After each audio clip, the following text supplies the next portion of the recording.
remember my mom always telling me, don't ask, don't tell, in regards to illness. For my Chinese family, being sick is a taboo, so we never talked about it. When I became pregnant with my first child, I find out I have hepatitis B. I was very shocked. Only then did I learn from my mom that she also has chronic hepatitis B virus, and that I probably got it from her. I know the transmission wasn't her fault, and yet I wish she had told me sooner.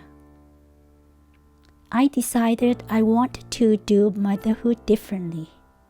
I was blessed because my OBGYN knew what to screen for and took precautions to prevent transmission from mother to child. My 2 children got vaccines at birth and then completed the 3 shots afterward. When they were retested at age 1 and again at age 2, the test came back negative. But my doctor told me that because I have chronic hepatitis B, I have a 25% chance of getting liver cancer. Will I be able to see my children grow up to adulthood? Will I have to leave them too early? I chose to be very open with my children about the virus, and I started reaching out to Asian communities too. When my children attended Chinese language school, I set up a hepatitis education booth for parents. My children manned the booth with me and talked to their friends about vaccination. Later, when they left home for university, they continued doing hepatitis B outreach on their own. I did too. I remember my son coming home during a school break and saying, "Hepatitis B is a silent killer. Testing is so important, and vaccination can prevent the infection." I told him, "You got it. I am so proud of you." I used it to think my passion for preventing hepatitis B would live in me until I die. Now, I think it will live longer than that.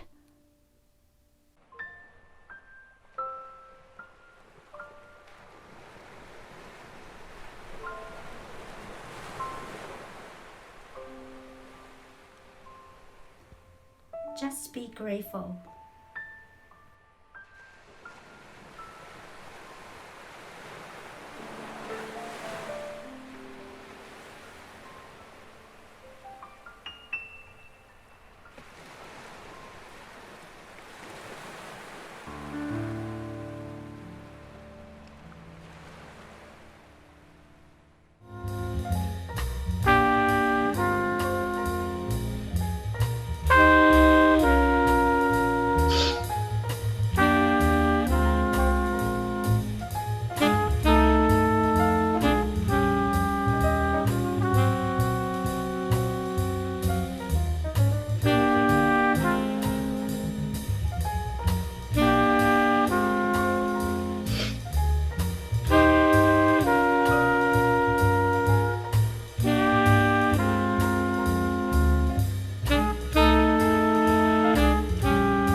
In the time it takes to watch this 30-second video, someone will lose their life to hepatitis. It could be your parent, your partner, your child. It could be you. But it doesn't have to be this way. There is a cure for hepatitis C, a vaccine and effective treatment for hepatitis B. We have the power to eliminate hepatitis and save 1.1 million lives each year. It's time to act. Hepatitis can't wait.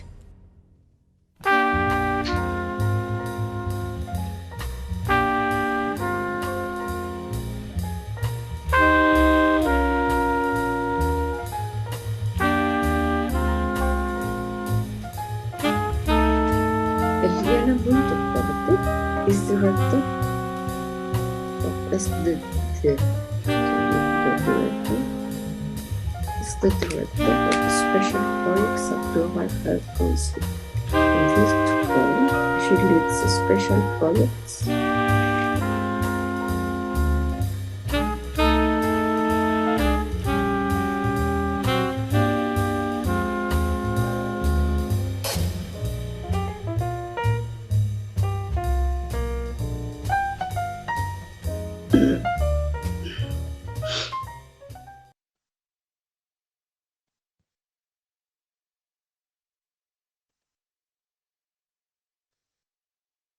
Well, good morning, good afternoon, good evening to all. Shall we start the session? And today, welcome for in joining the session on hepatitis integration within health systems, opportunities offered by universal health coverage, primary healthcare, and HIV services. Today, I have the pleasure to co-moderate with Dr. Patricia. I am Pauline Chan, Team Lead Communicable Diseases, WHO, India. So over to you, Dr. Patricia, my co-chair. Thank you. Thank you, Pauline. Good evening, good morning, good afternoon, everybody. I am Patricia Vélez Moller. I am from Guatemalan Liver Association and board member of World Hepatitis Alliance. And for me, it's a pleasure to introduce you our first speaker, Eliana Monteforti. Eliana is the Director of Special Projects at Global Health Council. In this role, she leads special projects and partnerships, including grant-funded initiatives that engage civil society organizations, policymakers, and global health networks to ensure minority voices are systematically heard and included in USA global health policy. Prior to joining the Global Health Council, Eliana worked at Management Sciences for Health and for over a decade, where she provided project management and technical assistance support to various public health institutions and over 40 civil society organizations in Africa, Asia, Latin America, and the Caribbean. Eliana's areas of expertise include advocacy, health planning and budgeting, health financing, cost review, analysis, and resource mobilization.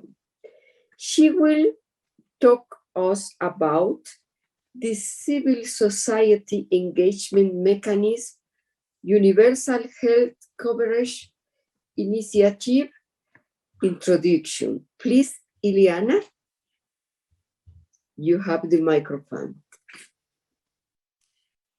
Thank you so much, Patricia, for your introduction. I should add, I am also an advisory group member of the Civil Society Engagement Mechanism of UHC 2030, which is the civil society constituency of the UHC 2030 platform. And I'm going to be speaking about CSEM and the UHC 2030 movement in a moment.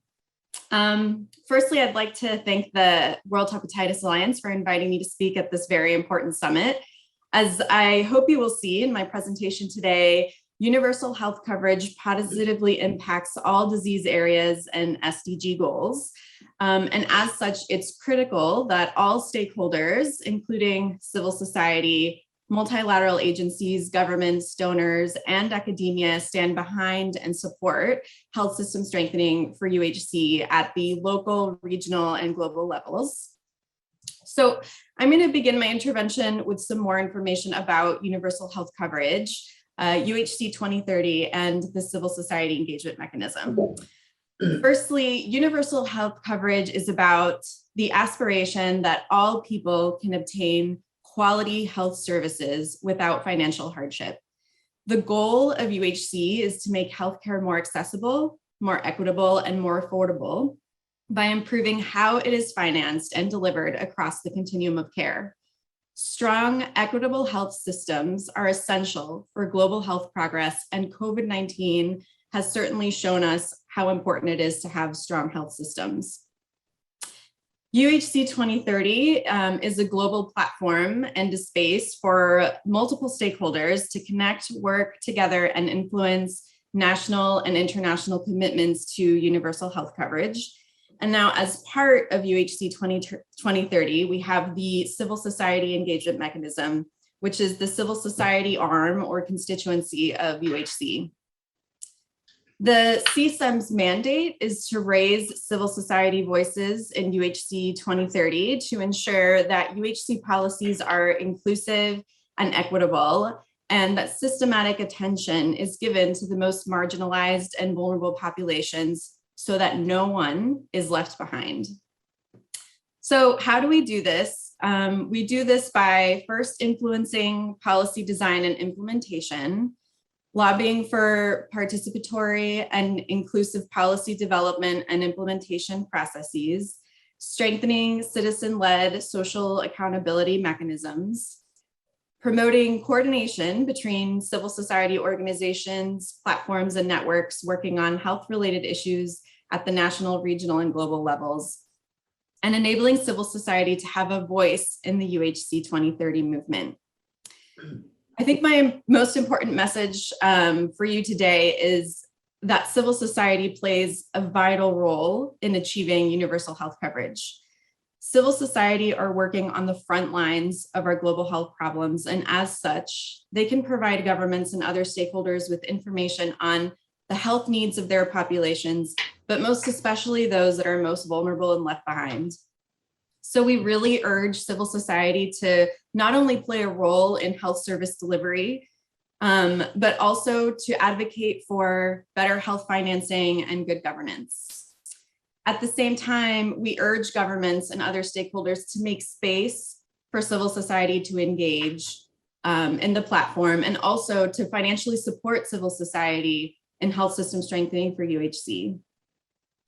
For governments to learn more about how to do this, we do have a UHC handbook on social participation, which is actually on the CSEM website. I will be sharing my screen in a moment to show you the CSEM website. But this UHC handbook on social participation, the audience is meant for public sector and governments, and it provides a lot of case studies and information on how governments and other public sector stakeholders can better engage with civil society. So if I can just have a moment to share my screen quickly so I can show you the Health for All Advocacy Toolkit.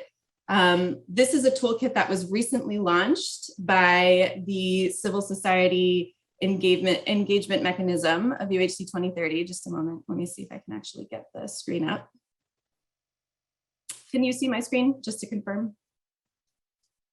Yes, we can see. Okay, great. So this is an advocacy toolkit that was made for and by civil society. And it's really meant to help civil society firstly understand better what universal health coverage is, why it's so important for civil society from all disease areas to participate in advocacy for universal health coverage. And then it also provides information on how civil society can strengthen and integrate UHC into its ongoing advocacy. This toolkit, I should say, initially the idea came from many country consultations that we had in the lead up to the first high-level meeting on UHC, where a lot of civil society were asking for more information about UHC and how they can participate in advocacy for health system strengthening. So we decided we should create this toolkit to provide that information. So based on the data that we received on the ground, we came up with an outline for what this would look like. And then we actually created a survey and sent it back out to civil society to make sure that before we created this toolkit, it incorporated everything that civil society needed to do the proper advocacy it needed. We also created a coalition or a group of advisors that were made up of civil society from different disease areas to follow the development process of this health advocacy toolkit to make sure that it continuously met the needs, especially as our environment continues to change during the development of this toolkit and even after with COVID-19. I say this because I just want to emphasize that this truly was created for and by civil society. I'll just show you briefly, this is the landing page of our Health for All toolkit. It's on our CSEM website. It has 3 parts. The first part is all about UHC. It's a 101 on what it is, how it works, why we need it. There's a brief history about UHC and what the current UHC landscape is. Part 2 talks about the role of civil society beyond just health service delivery. It provides examples of how civil society has advocated for UHC. And we also provide some key messages on how you can incorporate UHC into your ongoing advocacy that you can tailor and tweak based on your country context. And then finally, there's part 3, which is a step-by-step process on how you can strengthen or build Health for All advocacy plans. So it takes you through, how do you define a problem? How do you do stakeholder analyses? How do you develop effective advocacy messages?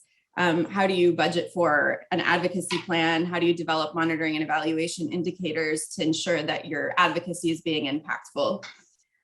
We do have key resources. So there's a glossary that has all of the terminology you need to know about universal health coverage and UHC, which there's a lot, and sometimes acronyms can get confusing. So we provided that. And most importantly, if you do want to provide us with feedback on the toolkit after you've taken a look at it or even used it, we continuously are asking civil society to provide us with that feedback so that we can continue to tailor and tweak this to meet civil society needs. So there is a feedback form here, and there's also a way for you to contact for any technical support if you need to.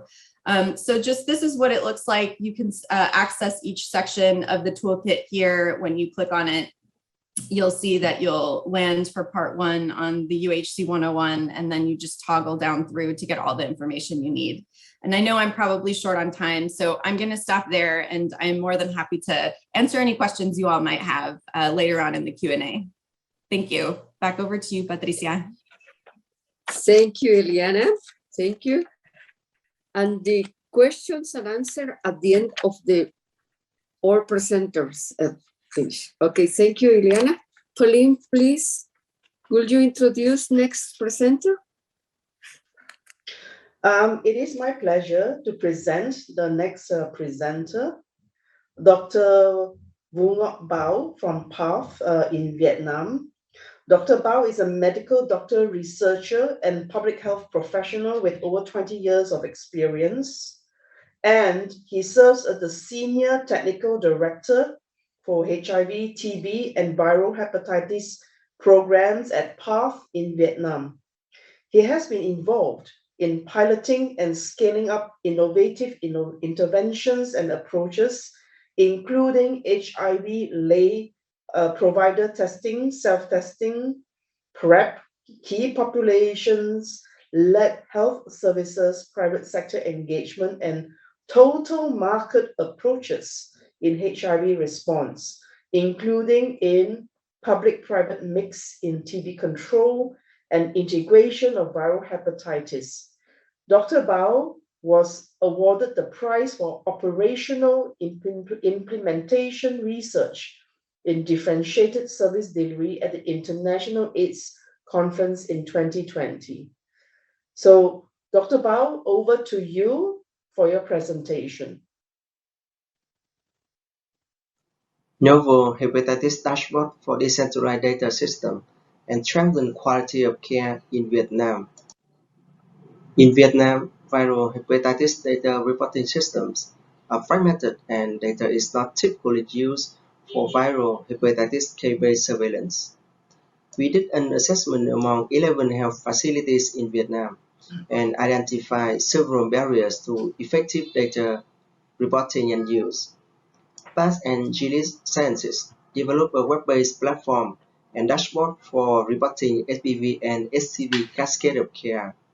The system was pre-tested in 2 treatment facilities in Hanoi from October 2021 to March 2022 using cross-sectional data captured in each facility custom health information system.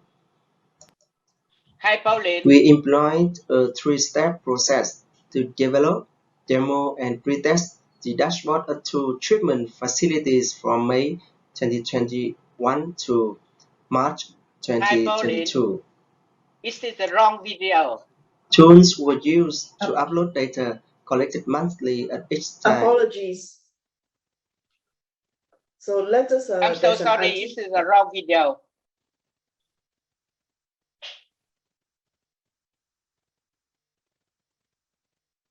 So would the organizers play the video, or shall we go live?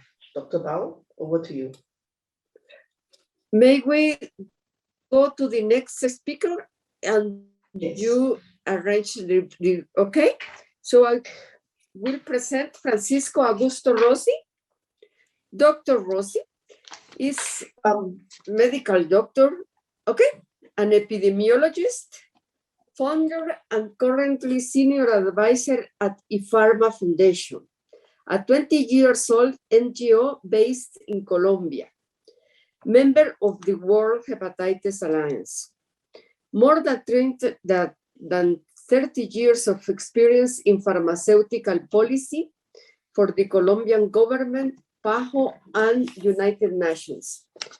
His work is focused on IP and access to medicines, especially on HIV and hepatitis C.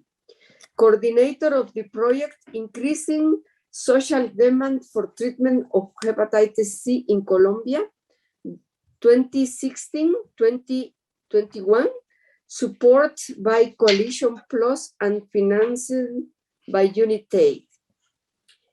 He will talk about community-based and HIV integrated screening for hepatitis B and C. No, sorry, this is different. He will talk about Colombian difference in subsidized and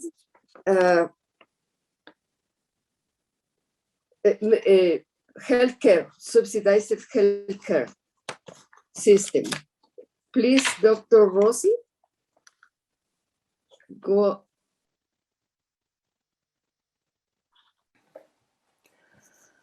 Good afternoon, everybody. I am Francisco Rossi, and I'm going to present a work we developed with more than 20 community-based organizations in the Colombian territory for the last 6 years. I am part of IFARMA Foundation, which is an NGO. It is not a pharmaceutical enterprise as a conflict of interest declaration, and is located in Colombia, in South America. And you can see my email for any questions. I'm going to present a work we titled The Failure of the Colombian Insurance-Based Health System for Hepatitis C Elimination in Colombia.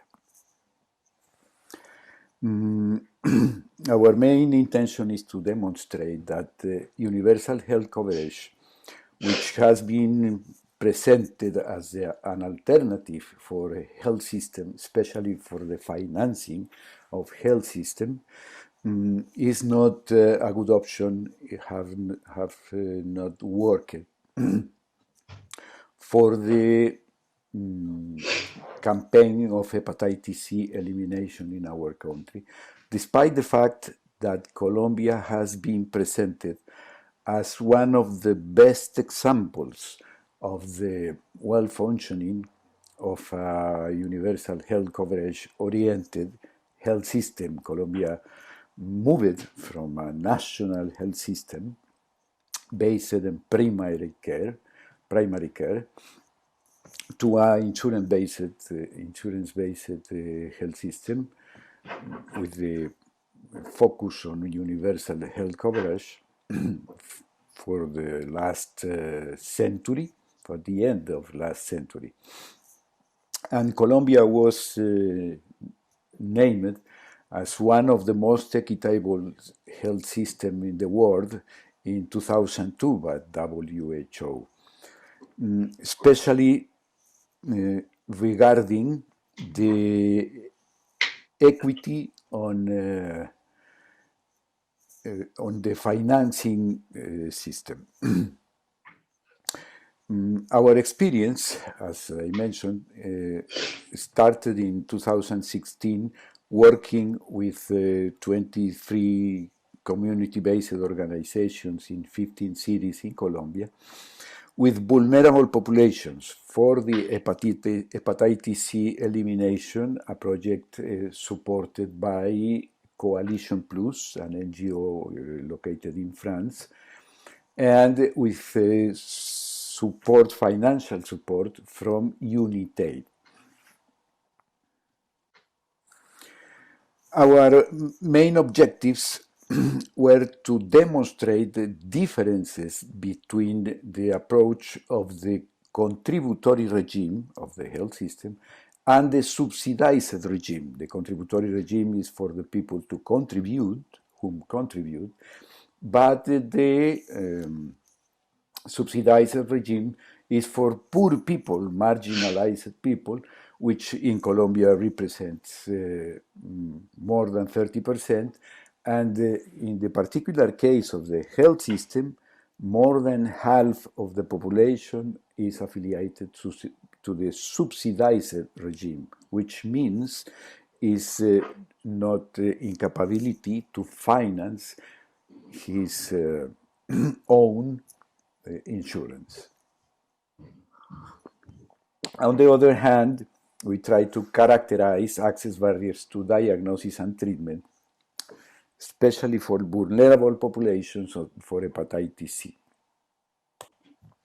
And these are our results. The report of Cuenta de Alto Costo, which is the official system, information system for this kind of health problems, showed that in 2020, around 5 times more new cases of hepatitis C were diagnosed and treated in the contributory regime. But in the subsidized regime, much less amount of patients. And in the case of prevalence, it was around 3 times higher, which is very contradictory and is in some way unacceptable. From a public health perspective, is a mistake, a great mistake, because we need to search for patients in the marginalized condition in key populations, and is not what is happening in the health system.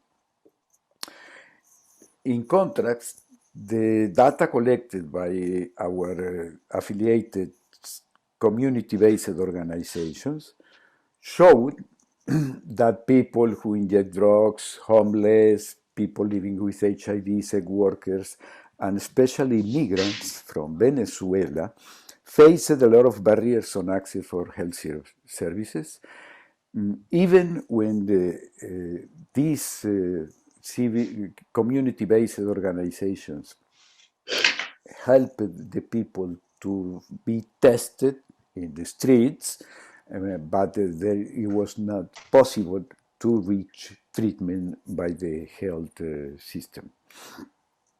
And of course, a lot of people face stigma and discrimination, and in some cases policy chase, especially people who inject drugs. And is our main concern. The people who need more attention for hepatitis C, for transmissible diseases, is not attended by the health system. The number of patients which received treatment grew from 200 something in the 2014 to 1,000 in 2019. And in 2020, we found more or less the same figure, the same number of patients treated, something more than 1,000. And we estimate that we have more than 300,000 people infected with HIV, and is growing. At this pace, Colombia will need more than 100 years to reach the goal of elimination, which is our demonstration that the failure of our approach on the health system, waiting for patients and not going to the streets to seek for them. Thank you very much, and if there is any questions and I can answer, I am very happy to do that.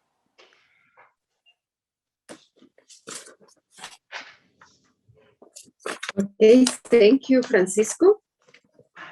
And the next presenter is Julius Ibechole, Executive Director of Elohim Foundation, public health practitioner and advocate with special interest in communicable diseases with over 20 years experience, working on HIV and hepatitis cascade of care among key populations and generation population in Nigeria.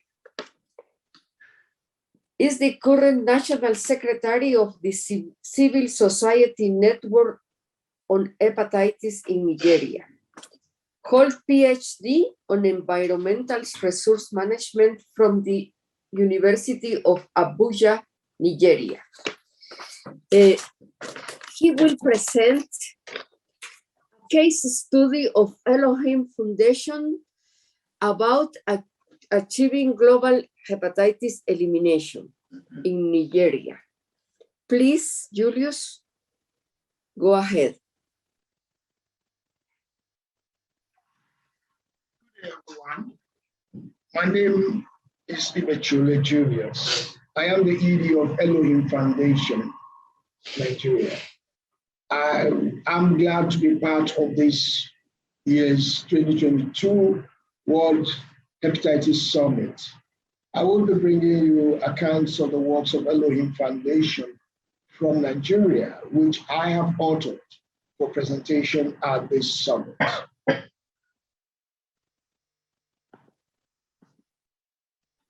Meeting targets and maintaining epidemic control, EPIC, is a 5-year global project funded by the US President's Emergency Plan for AIDS Relief, PEPFAR, and the United States Agency for International Development, USAID, dedicated to achieving and maintaining HIV epidemic control. EPIC is led by FHI 360 along with Population Service International, Palladium, Right to Care, and Bube Group. Elohim Foundation, as one of the sub-recipients of the grants, implemented the HIV prevention, care, and treatment activities for key populations, among people who inject drugs, the PWIs, and female sex workers, the FSWs, in 10 LGAs, that's local governments in Niger State, North Central Nigeria, targeting 15,309 FSWs and 3,062 PWIs across these LGAs. In view of Elohim Foundation commitment to contributing towards global elimination of elimination target of 2030, as a member of the World Hepatitis Alliance, we decided to integrate the project with the Vera Hepatitis B and C services, contrary to its original plan. Elimination of Vera hepatitis as a major public health threat by 2030 is part of the Sustainable Development Goals. Unfortunately, assessing hepatitis B and C testing and treatment for co-infected patients remains a challenge in most parts of Africa. Hepatitis DNA level is not monitored, while some small proportion of HIV-infected persons are tested for hepatitis B and C for laboratory limitations, especially in rural settings. This is in addition to patients' financial constraints. The objective of this project is to integrate the uptake of evidence-based hepatitis B and C services with HIV intervention via one-stop shop for KPs in Niger State using differentiated approach within 24 months.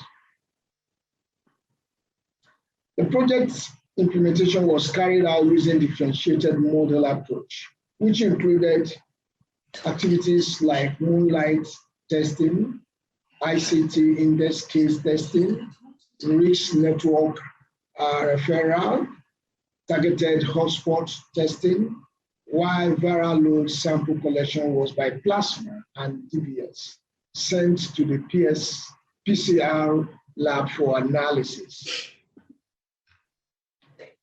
The project identified and selected KP community members who were trained as frontline workers, 2 in each of the project LGAs, and who in turn used a mix of provider and client-initiated approach at reaching KPs with both HIV and hepatitis services. These services range from counseling, testing, provision of PrEP, and ART for HIV and hepatitis B treatment and referrals. In the first year of implementation, the HIV, hepatitis B and C testing were carried out using rapid diagnostic test kits, while in the second year, we introduced the use of self-testing kits specifically for HIV. The results we attained from this have been quite tremendous, as we have 100% attainment in the number of people reached with HIV services, and as well as hepatitis B and C services, in addition to those who were placed on treatment and referred for further diagnosis at other tertiary facility level. In conclusion, the analysis of the data from the project showed that 100% of the KPs reached with HIV services were equally served with a combination of hepatitis B and hepatitis C screening, diagnosis, and treatment referral. This reveals that integrating hepatitis intervention with HIV services is a sustainable approach in the elimination, in attaining the elimination target, the global target for 2030 on hepatitis B and hepatitis C, respectively. Thank you for your time, and I expect clarifications or questions as may be. Thank you. Thank you, Dr. Julius. It's a wonderful presentation on integrating hepatitis into HIV and for the underserved and hard-to-reach populations. Without further ado, I would like to invite Dr. Bao from PATH. And Dr. Bao is the Senior Technical Director for HIV, TB, and viral hepatitis. This is take 2, so Dr. Bao, you are live now. So over to you.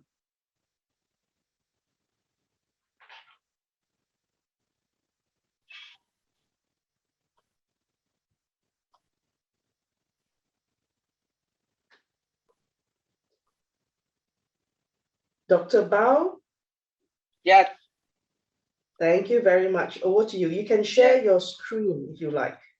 yes, thank you.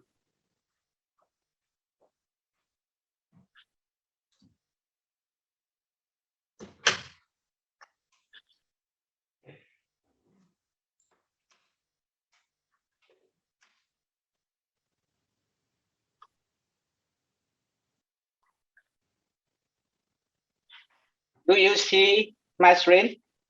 Yes, very well. Could you put it on presenter's wheel? Thank you very much. Yeah, thank you. So I'm so Okay. sorry. I'm so sorry for the technology issue. So thank you very much, Pauline, for your introduction. So hello, everybody. I would like to share with you the model of community-based and integrated testing for hepatitis B and C among key population in Vietnam. So you may know that Vietnam estimates almost 9 million people living with chronic HBV and HCV infection and 40,000 deaths annually from this disease. However, 80 to 90% infected people remain undiagnosed and 95% of treatment eligible patients remain untreated. So the low uptake of viral hepatitis services is due to lack of screening, testing, diagnosis, and treatment service available at primary healthcare level, limited access to free and subsidized treatment, and limited awareness of HBV, HCV among at-risk population. While resources for viral hepatitis program are scarce, the government of Vietnam committed to implement the national HIV strategy to achieve 95, 95, 95 and ending AIDS goal by 2030. In this context, Vietnam part and the Hepatitis Fund in collaboration with Vietnam Ministry of Health to implement an initiative to demonstrate community-based and facility-based testing for HBV, HCV integrated with existing HIV services to accelerate testing uptake and treatment access for key population in two biggest cities of the country, Hanoi, Ho Chi Minh City, during 2021 to 2022. So what is our model? We engage 9 key population-led community-based organization, 6 key population-led clinic, private clinic, and 12 public clinic providing ART and methadone mental treatment services. So this the CBO and clinic providing HBV, HCV testing and making different and linkage to care and treatment. Client seeking HIV testing, pre-exposure prophylaxis, antiretroviral therapy, ART, and methadone maintenance treatment will offer HBV HCV screening using a single blood-based rapid diagnostic test. Those with a reactive or positive test result will refer or link to available confirmatory testing and treatment services.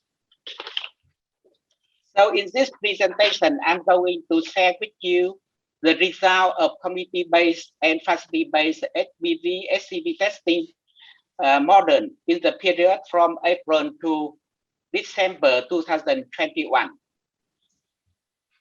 So we reached about 13,106 clients at HIV service delivery point, in which about 89% opted for ABSHG testing and 91% opted for anti-HCV testing.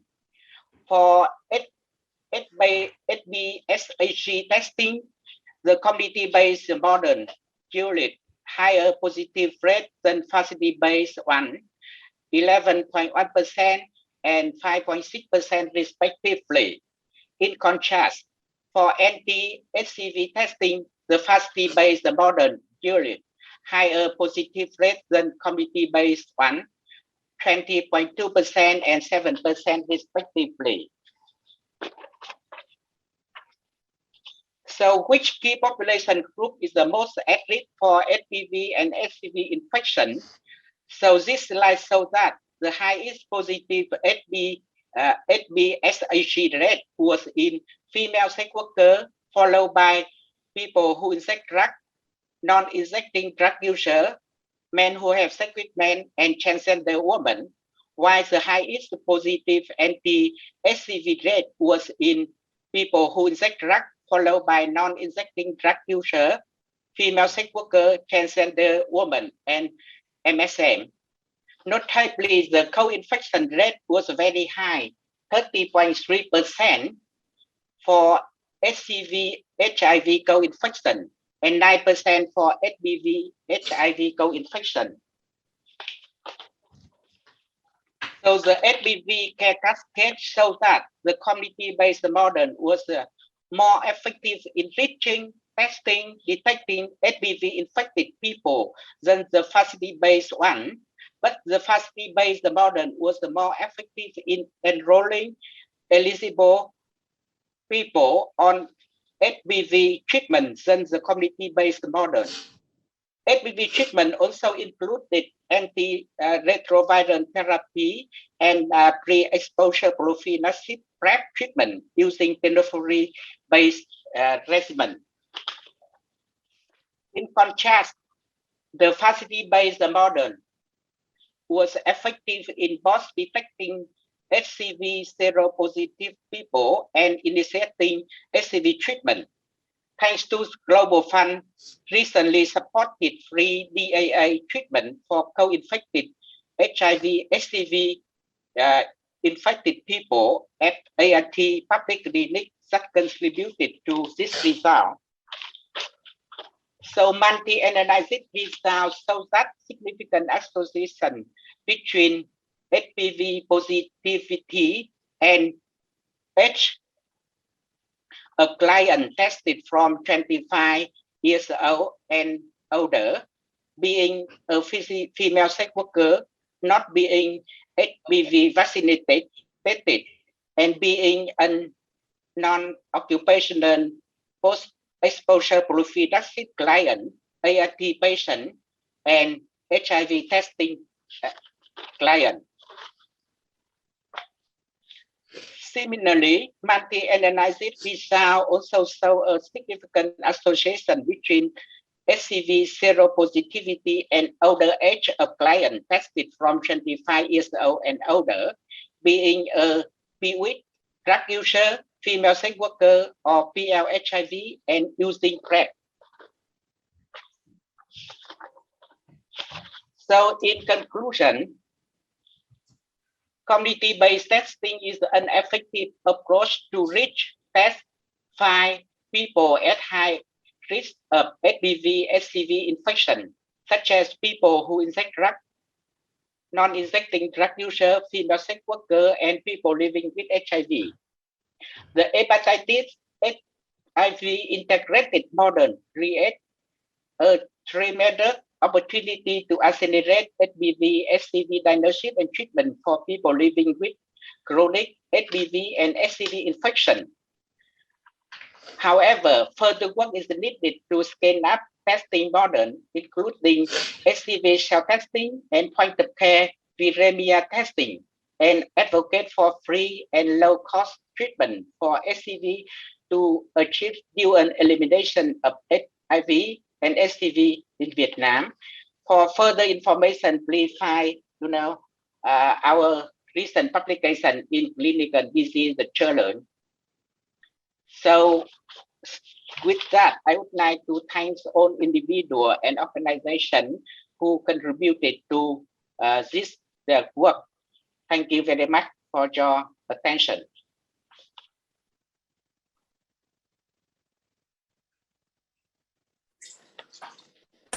So over to Pauline. Thank you. Thank you, Dr. Bao. Interesting project. So we will go to the question and answer session. Please, Dr. Pauline, could you begin this session of question and answer? Thank you very much. And thank you, Dr. Bao. So I'll start with Dr. Bao. There is a question around what exactly is key population-led community-based organizations in the Vietnam context. What do you actually mean? Okay.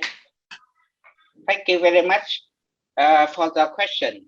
So key population here, we refer to the organization, the established and led by people who interact, female sex worker, men who have sex with men, or transgender woman. And also including the people who people living with HIV/AIDS. Yeah, they are established as some kind of the community-based organization, and some also register as a social enterprise, and they also establish the TB-led clinic. And these are also CBOs that deliver on services supported by the government. Is that also it? Yeah, for our HIV program, we engage, the CBO to provide HIV testing, community-based HIV testing since 2015. Until now, this model is expanded nationwide, and they contribute, significant to the national aid program in finding the positive the people living with HIV/AIDS and enroll on the treatment. Thank you very much, Dr. Bao. So, Ileana, there's a question in the chat for you. Were there any community resources generated during the COVID pandemic that can be leveraged for hepatitis elimination? Thank you, Pauline. Yes. So the easy answer to that question is the entire Health for All toolkit can actually be used for this. So as I mentioned, universal health coverage impacts all disease areas because it's all about improving quality and access to health services.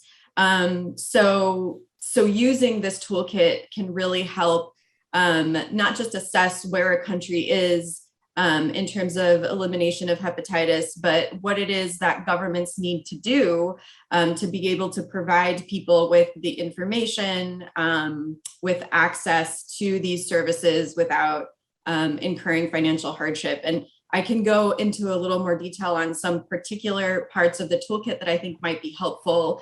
The part 3 of the toolkit is really all about how to strengthen advocacy for any disease area, really. So you can use this for elimination of hepatitis. There are tools and templates on where your country is at in terms of your goal with elimination of hepatitis. It has questions that you can ask yourself and data portals that you can look at to see what the situation is either in your country or in your region.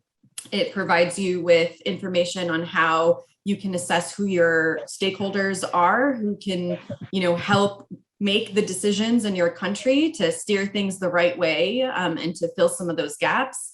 There's information on how you can create coalitions, who are your partners that can come together to champion, elimination of hepatitis.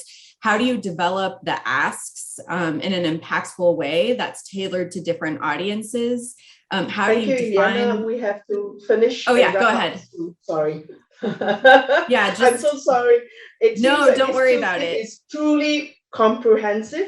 It and is. Ileana has shared this. The links are available in the Q&A platform and has been posted there. Thank you, Ileana, for sharing these valuable links.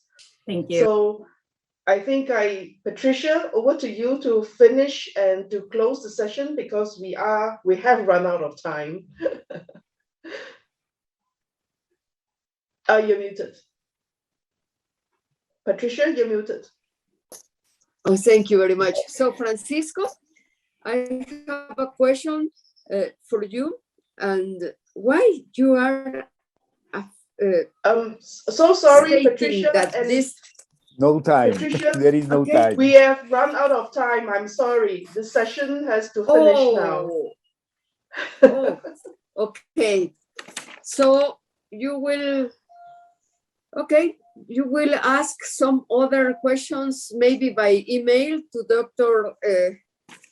And thank you very much for you, the presenters, your important projects that we have. And for example, we can reach the elimination of hepatitis with community-based services, with HIV integrated services, as Dr. Julius told us, and thank you very much. Thank you. We will be again in the next summit. Thank you, Pauline. Thank you so much. Bye. Thank you very much. You. Bye. Yeah, thank you. Bye, everybody. Thank you. Bye.